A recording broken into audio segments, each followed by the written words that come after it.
Živijo, pozdravljeni na zadnji epizodi našega podcasta. Danes je z mano Lucija Mihalinec. Živijo, Lucija. Hej. Lucija je letos poleti bila animatorka na kempu za srednješolce in birmance. V Izoli je vodila letovanje za otroke prek MVM-ja. Čez leto pa je bila animatorka duhovnik vaj prek spleta. Skratka je zelo aktivna na področju mladinske pastorale. Zdaj me pa za začetek malo zanima, kako bi ti opisala svojo pot vere? Moja pot vere. Pa moja je to malo podobno se začne, kot skozi večina izvedenske posluša. In sicer prihajam iz ene družine, ki je tako približno katoliška, pač mama je verna, oči ni, ampak smo vsi tri otroci hodili na verouk in tako. Ampak ni bil to zame kakšen poseben del življenja, ni mi bil kaj ful pomemben, do konca osnovne šole. Potem sem pa jaz sobo začela razmišljati in sem doživela tudi eno izkušnjo, ki se je rekla, mi je bilo ful dobro, ker me ena prijateljica povabila in sem v 7. razredu prvič šla poleti za na oratorij in je bil to zame čisto nov svet, čisto ena nova izkušnja, čisto nekaj novega in takrat me je pa tako zagrabalo in začelo zanimati in sem se tudi postala bolj radovedna, kaj sploh je zdaj ta naša vera, kdo sploh je zdaj ta naš Bog in mi je postalo vse bolj všeč in sem tudi več stvari začela tako srkati, recimo ne vem, prek YouTube ali pa kakšne revije, #nice ali pa kakšnih takih stvari. Potem začela sem tudi se sprejemati kakšne take majhne odločitve, ki bi bolj pomagala meni živeti vero. Recimo, ne vem, pač, da sem bolj potrpežljiva ali pa kakorkoli, ne. In ja, potem pa sem se probala dati tudi tako okolje, ki mi bi pač pomagali rasti, ne. In ja, tako se je po moje začelo, pol je bila itak Birma, se mi zdi, da pol po Birmi je šlo pa samo še naprej, ne, ker se mi zdi, da naša vera je tako, da več, ko veš, več, ko si izkusil, še več bi hotel, še več novih stvari, še globi bi šel, ne, tako da pač po moje je šlo to tako, vse bolj naprej in ja, zdaj sem tukaj. Super. Pa si potem po Birmi obiskovala mogoče kakšen verouk, mladinsko skupino, kakorkoli, kaj te je vodilo naprej? V resnici ne, ker naša župnija nima kakšnega posebnega programa za po Birmi, tudi v bistvu pred Birmo ni kaj posebnega, ampak mi je bil pa ful pomemben to, da sem hodila na škofijsko-klasično gimnazijo in da sem živela v Igličanem dijaškem domu, ker se mi zdi, da to je eno tako okolje, ker sem imela cel kup enih možnosti, cel kup enih spodbud, ne. Veliko stvari mi je bilo na voljo, mi je bilo ponujenih, ne v smislu to moraš, ampak v smislu to lahko, če hočeš, dej. In meni je bilo zanimivo, jaz sem imela že nek zalet in zaradi tega sem se pa, ne vem, mi je prišlo v navado, da sem redno hodila k adoraciji vsak ponedeljek ob 9. zvečer za 1 urico ali pa manj tam v kapeli in pač je bil to moj čas za Boga, ki ga pač dam samo njemu, ker vem, da jaz to rabim, ker vem, da če nimam tega, pač meni manjka, če nimam nekaj časa za tišino, nekaj časa za slavljenje, nekaj časa za to, da pač preprosto sem tam. Ali pa recimo tudi postavila mi bolj pomembno spoved. Zdaj recimo, ko sem že na faksu, sem začela večkrat čez te tudi k maši, ker pač me malo začenja zadevati, koliko je to noro. Pač kakšen žegan je to, da grem lahko k maši, a ne? Da je to ena taka priložnost, ki jo res lahko izkoristim. Tudi če, ne vem, se mi ne da, sam toliko, da pač sem tam, pač rečem, evo Bog, tukaj sem, a ne, naredi z mano, kar hočeš. V tem smislu, da vem, da imam Evharistijo, ki mi daje moč, da pa lahko iz tega tudi živim.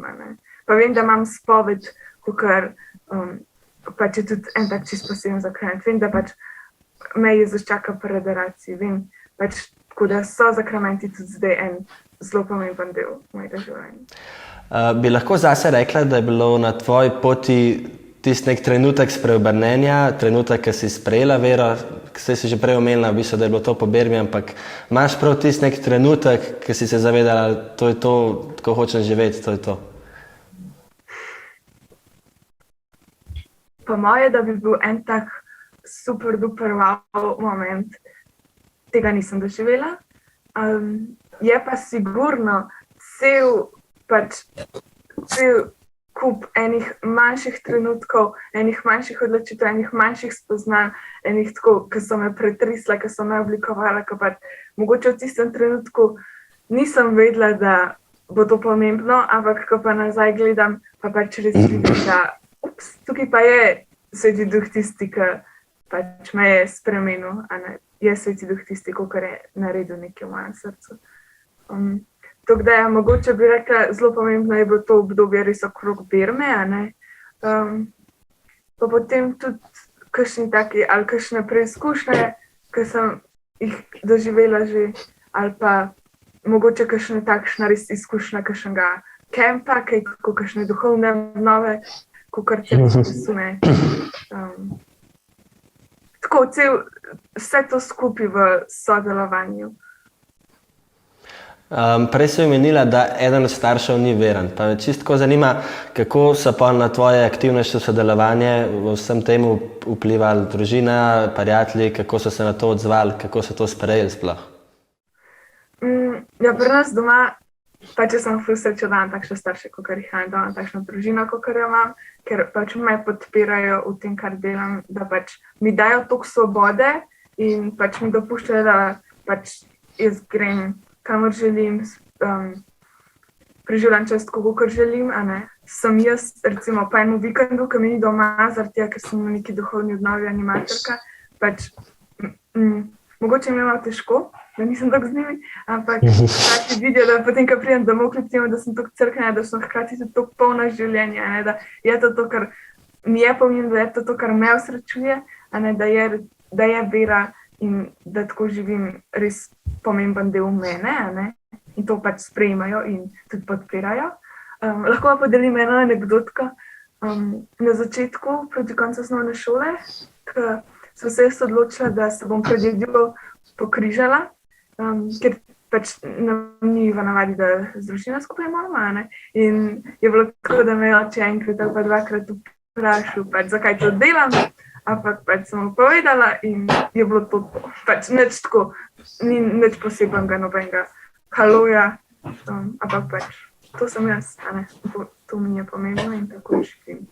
Glede prijateljev se mi zdi pa, da imam toliko da imam takšne prijatelje, ki so mi vsaj do neke mere toliko podobni v tem, kako živim in kako oni živijo vero, a ne, da so taki prijatelji, ki so mi res blizu, da smo si tudi blizu v temu, da res želimo živeti sveto in pač drugemu pri tem tudi pomagamo, a ne. Da smo si vzor, da smo si v podporo, da drugega, ki kdo malo sfali, pač, da mi pomagajo priti nazaj na pot, oziroma da pač drugega malo ruknemo. Pa tako, da tudi podelimo kakšne izkušnje, da podelimo tudi, ne vem, če smo pogledali kakšen dober video na YouTubeu, ali pa če se nagovori kakšen podcast, da gremo skupaj na kakšen dogodek, ali pa tako, a ne. Da se mi zdi, da je to res pomembno, in sem res hvaležna, da imam pač takšne odnose, ki mi pomagajo tudi rasti v odnosu z Bogom. Kaj pa mogoče tisti prijatelji, tista družba, če jo imaš, ki niso verni, kako se s tem spopadaš, jih probaš kaj nagovoriti, ali kako probaš vero med njih prenesti, no? Ja, se pravi, tisti prijatelji, ki so mi res blizu, so mi tudi pač precej podobni v tem. Tisti, ki so pač pa tako prijatelji, znanci ali pa pač nekdo, ki ga samo srečam, a ne, pa marsikdo, s katerim se tudi ne strinjam, ker jih ne razumem in še posebej to leto sem prišla v eno novo okolje, na faks, bilo res težko razumeti kakšne stvari, ki so meni toliko osnovne in toliko logične, kako kakšnim ljudem nič ne pomenijo, ali pa totalno ne živijo tako, ali pa jim pač to ni vrednota, ne. To je bil zame kar tako malo šok, pa da sem nekaj ampak se mi zdi, da pač je pomembno, da jaz ohranjam ta odnos z Bogom in pač ostajam trdna, hkrati pa imam tudi pač odprto srce za en dialog, zato da probam razumeti zato da pač se pogovarjamo, pa da se tudi naučimo kaj drug od drugega. Mi je pa to ful težko. Včasih krma znurim. Ampak ja. Res je. Katere vse voditeljske in animatorske vloge si sama začutila, da si poklicana v njih, da bi rada bila del njih? Ja, po moje letošnjo poletje kar dobro pokaže, pač, kje jaz se čutim tako res živa, kje se mi zdi, da res je to, ker me Bog hoče, da tudi tam prevajam njegovo ljubezen, oziroma pač, da sem njegovo orodje in sicer pač res te kempi, ki so bili, pa letovanje, ampak to je tako bolj tašno izredno. Čez leto je pa tudi pač več teh duhovnih vaj za Bermance, pa se mi zdi, da tukaj se res najdem, da lahko to, kar sem jaz prejela od različnih ljudi, od različnih programov in to, kar še prejemam, da lahko pa to tudi dam naprej. Ustvarjam tudi eno okolje, oziroma pomagam ustvarjati z drugimi animatorji eno okolje, ki lahko pa Bermanci tudi vzpostavljajo en odnos s Bogom, pa tudi drug z drugim, in kjer lahko sprašujejo vprašanja, kjer se lahko pogovarjamo, kjer lahko izkusimo zakramente in tako naprej. Veš, kaj me zanima? Prej, ki si rekla, da prideš po celemu vikendu duhovnih vaj, pa kakorkoli cela zmatrana domov in to nas večina pozna. Kje določiš tisto mejo in rečeš, ok, te duhovne vaje ne morem, to je bilo že malo preveč, ne morem sfolgati vsega. Kdaj rečeš, ok, lej, sorry, rada bi šla, ampak ne morem. Kje je ta meja? Kdaj to rečem, ne rečem. Pač, to je tudi zame, ker taka dilema. Pač meni je ful težko videti, tako pač razločiti, kaj je zdaj to, kar še lahko naredim, a ne pa kar je dobro, pa kar pač pomaga meni in drugim, a ne, kaj pa je že preveč, pa me v bistvu pač sam izsesava in pač ne zmorem več tega in se pač samo prekuram, a ne. Me fant včasih opomne, da imam preveč kakšno stvar, pa jaz kar nočem spustiti, ampak se mi zdi, da imam res, ker se mi spozna to zdaj na zdravju, ampak se mi zdi, da velikokrat je pa tudi tako, da pač malo stisneš v enem obdobju, recimo pač za en vikend, a ne manj spiš, pač potem nekaj časa pač bolj tako umiru, a ne, da se spet zdi nazaj. Se mi zdi, da sem si morala kakšne 2 leti nazaj postaviti res mejo, da ne vem, koliko sem že rekla, ampak zdaj je bilo itak drugače, ker je bilo prek spleta, ampak če smo šli pa v živo, pa da res pač ne grem, da po enem vikendu rabim imeti vsaj koliko 2 ali 3 vikende pač pauze, da nimam toliko natrpana, ne. Ja. Se mi zdi pa pač tudi pomembno, da najdem jaz čas zase, zato da sem v tišini, da sem jaz v molitvi, da se jaz nafilam, da pač se ne izpraznim, ampak da ostanem pač v odnosu z Bogom, da lahko pa ta odnos tudi živim in dajem naprej. A obžaluješ, da si kdaj kakšno stvar prevzela, si nekam šla, pa nisi bila tam 100%, ali pa glih obratno, da ne vem, nisi zagrabila kakšne priložnosti, pa šla za kakšen vikend mogoče kam? To, da nisem šla, ne obžalujem, ker se mi v bistvu skoraj nikoli ni zgodilo, da bi tako pač rekla ne, ker tako, brez enega dobrega razloga, ne. Ampak res probam čim več sprejeti, kar se mi pa včasih tudi pač pozna potem, ko pa vidim, mogoče ne, da v tistem trenutku nisem 100% tam, ampak da sem potem naprej, da me zmanjka, da sem toliko skurjena, da pač za druge stvari ne morem poskrbeti, recimo za moje fizično zdravje, ali pa za moje šolsko delo, ali pa tako, da me tako na različnih področjih pa malo stisne.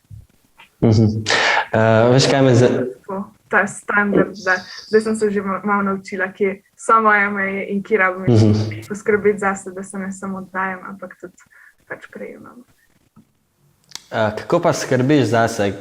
Kako se sama sebe nafilaš, napolniš, notranje napolniš, kako se hraniš, tišina, čas zase, kako to vse narediš? Meni je bilo ful dobro, ko sem ta pretekel post in advent imela tako, da sem si res zadala, da sem vsak dan bila vsaj 20 minut v tišini, pač v molitvi, lahko sem kaj prebrala, lahko sem pač sam bila, kaj zapela, če sem bila sama, ampak tako, da sem bila res sama s Bogom in da pač je bil to moj čas v dnevu in se mi zdi, mi je to potem kar prišlo v navado in da zdaj to res potrebujem, ne? Ta res neka taka luknja v dnevu, da res izklopim vse, pa da rečem, ok, Bog, tukaj sem zate, ne?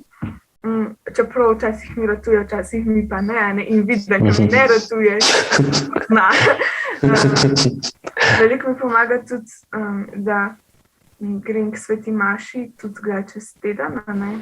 Tudi če, ja, to, kar sem rekla, da tudi če ne bi zares šla, ali pa če ne vem točno, zakaj bi sploh šla, pač da sam grem, da se sam pojavim tam, da pač sem, a ne, pa pač Bog naredi pol svoje. Mi je pa tudi ful dobro, ker zdaj sem začela nekaj mesecev nazaj brati Sveto pismo z Fadrom Majkom, ki se ga prebere v enem letu, tako da počasi berem poglavje za poglavje in poslušam malo razlage in tako. In mi je to ful fascinantno in mi to tudi ful veliko pomaga, da pač res Sveto pismo pač iz tukaj tudi črpam. Ali pa tudi recimo samo to, da grem na sprehod, pa si dam kakšen podcast, pa tako, da se kaj naučim, pa da imam tudi malo tako odklopa od drugih stvari. Kaj te napolni, kaj te žene naprej? Kje najdeš tisto motivacijo za življenje, za vsak dan? Kaj me žene naprej? Mogoče to zavedanje, da sem narejena za to, da imam rada in da pač je to moja glavna misija, ne? Mogoče res to, ne? Da res vidim vsakega človeka kakor nekoga, kakor pač ne moreš drugače reagirati na njega, tako da ga pač spoštuješ in ga imaš rad. Mogoče v tem smislu, da probam pa v takih majhnih stvarih se vsak dan natrenirati, pa vsak dan fejlam, pa vsakeč probam iti nazaj, pa pač tako, a ne, da je mogoče to, da gradim ene odnose, da pač ja, da imam rada to. Mogoče, da se malo dotaknemo še mladinske pastorale na Slovenskem. Kaj bi po tvojem morali spremeniti, dodelati, izboljšati? Kaj spremeniti? Ja, jaz bi morala spremeniti sebe, ti pa veliko tebe, pomagaj. To je res, ja. Nikoli ni prepozno. Ja, je en del tega, itak sem si cirkula, ne? In da pač vsak, pač da jaz probam živeti bolj sveto in da to narediš tudi ti. Ampak drugače pa kaj? Če jaz pogledam, kaj pogrešam mogoče malo globine, v smislu, da niso vse samo lepe pesmice, ampak da je nekaj tudi bolj tako hardcore teologije, da bi imeli kaj več vsebine na tem področju, ne? Ja, mogoče to najbolj. Pa ja, se mi zdi, da najbolj pomembno je, da ustvarimo en prostor za odnose, ne, da se zgodijo spremembe, ne, da smo mi tisti, ki naredimo en prostor, kjer potem lahko pač drug drugega podpiramo, drug z drugim rastemo, da pač pustimo tudi, da Sveti Duh deluje, pač da, ja, to, po moje to, no. Prej si super rekla to, da mora vsak sebe spremeniti in se čisto strinjam. Zdaj me pa mogoče zanima, kaj je tisti en nasvet, ki bi ga ti mladim dala, kako spremeniti sebe na boljš, svet spremeniti na boljš, mogoče tako nek nasvet s tvoje strani. Ta je težka. En nasvet za mlade.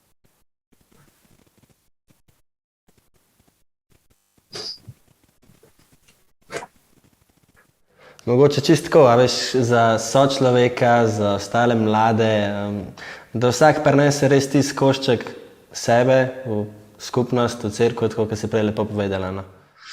Ja, mogoče to, jaz kar vidim, da meni najbolj pomaga, je to, da pač sem jaz v redu z Bogom. Ker če sem jaz v redu z Bogom, pač potem je tudi lažje sprejemati odločitve, je tudi lažje videti, kaj je res, pa kaj so laži. In tudi lažje pač prepoznati, kaj se dogaja. In da če vam je ta odnos z Bogom, pa pač lahko naredim karkoli.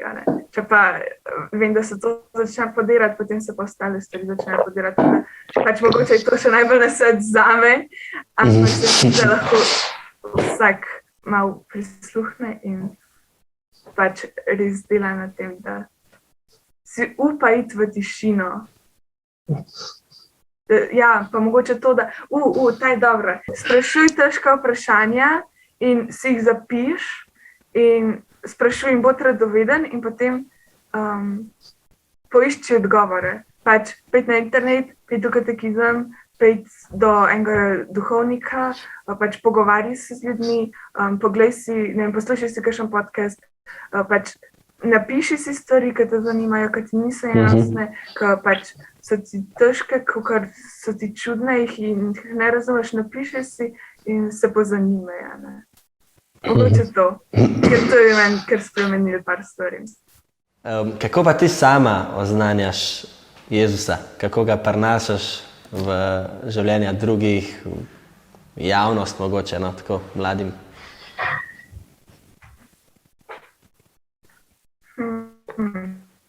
Ja, pa je spet to, da pač imam rada, ker je tako Jezus sam rekel, da potem vas bodo prepoznali, da ste moji učenci, če boste mi napajali.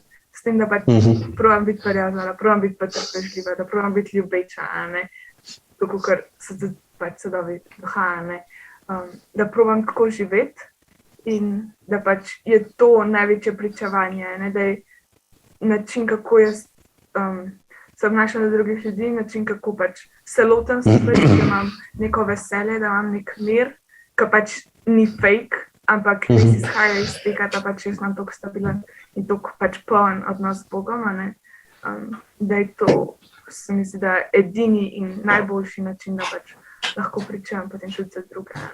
Ker če jaz pomislim, mi je to največji vzor, da pač vidim druge ljudi, ki res živijo sveto, ki res živijo polno, ki res imajo to veselje, ki res pač poznajo Boga. In pač iz tega izhaja tudi, da pač poznajo druge in imajo radi druge. Kaj pa mogoče takrat, ko ti ne uspe, ko padeš, ko fejlaš, kaj narediš, kam se obrneš, kje iščeš to pot naprej? Meni je težko. Mislim, ko mi je težko, se ponavadi najprej skrijem, ampak potem pa vidim, da pač tako ne bo šlo in da pač rabim Boga, da rabim priti nazaj.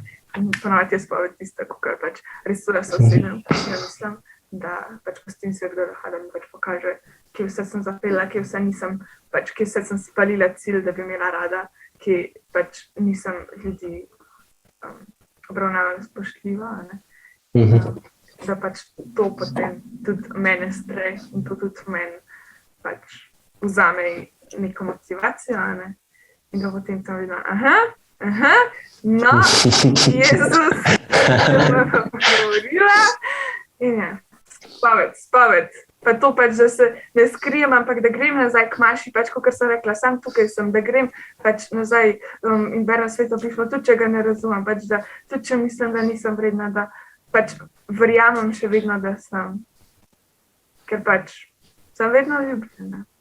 Sam včasih to pozabim. To je slabo. Se mi zdi, da vsak daj to pozab. Veš, kaj me zanima, čistko, zdaj, ko so te časi, pa ko si omenila sveto mašo, sveto spoved in ostale zakramente, kako se z njimi zdaj spopadaš, ko je kakšno obdobje, ko je vse to prek spleta, ko ni možno iti v živo k sveti maši, k spovedi, kako ti živiš s tem? Vedenje. Delam s tem, kar imamo. Pač po mojem je pa to ena pač priložnost, da se pa bolj posvetim na druge stvari, da pač sem jaz bolj pa sama v tišini, ali pa da pač lahko berem Sveto pismo tudi sama, ali pa se pogovarjam s prijatelji, ali pa da pač, ne vem, prejemam kakšno drugo vsebino, ker mogoče prej nisem imela časa za to, ker je bilo pač vse odprt. Ko se pa zaprla, sem imela pa več priložnosti, da sem šla recimo vsak dan na sprehod in vsak dan pač imela nekaj časa tako za razmišljanje. Ali pa tako, da potem, tudi če to niso zakramenti, da si sama organiziram tako življenje, da imam tudi čas za molitev, mogoče tako. Zdaj, glede na to, da si bila na velikih kempih, ostalih dogodkih za mlade in da si dejansko veliko z mladimi, kakšne so potrebe mladih danes? Kje jih ti vidiš? No?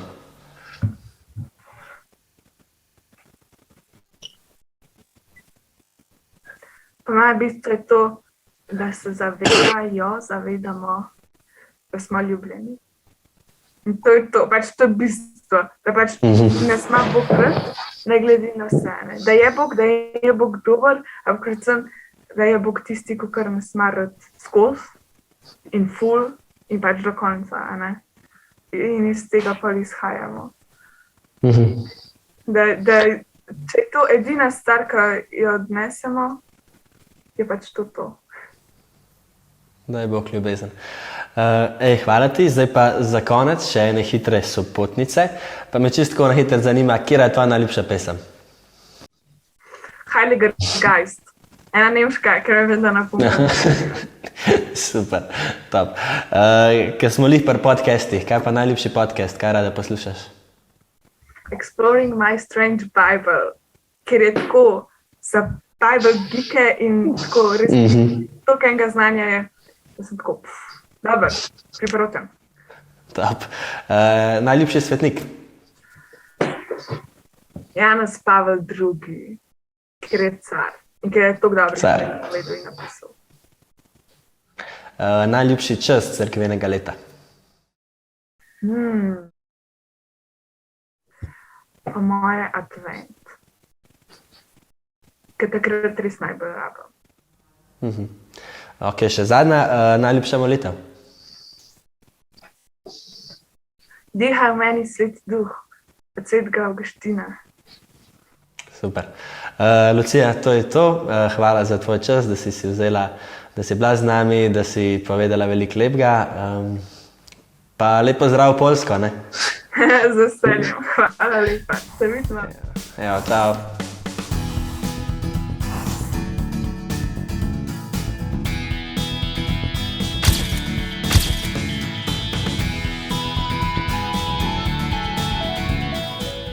Najlepša hvala vsem, ki ste spremljali naš podcast Sopotnik.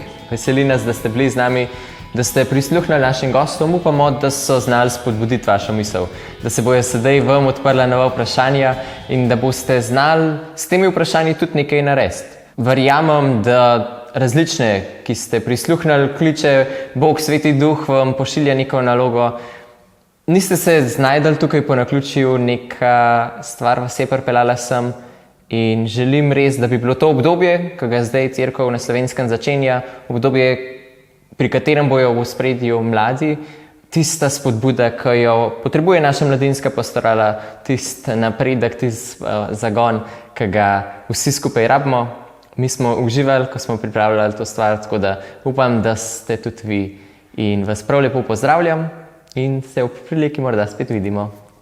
Čau!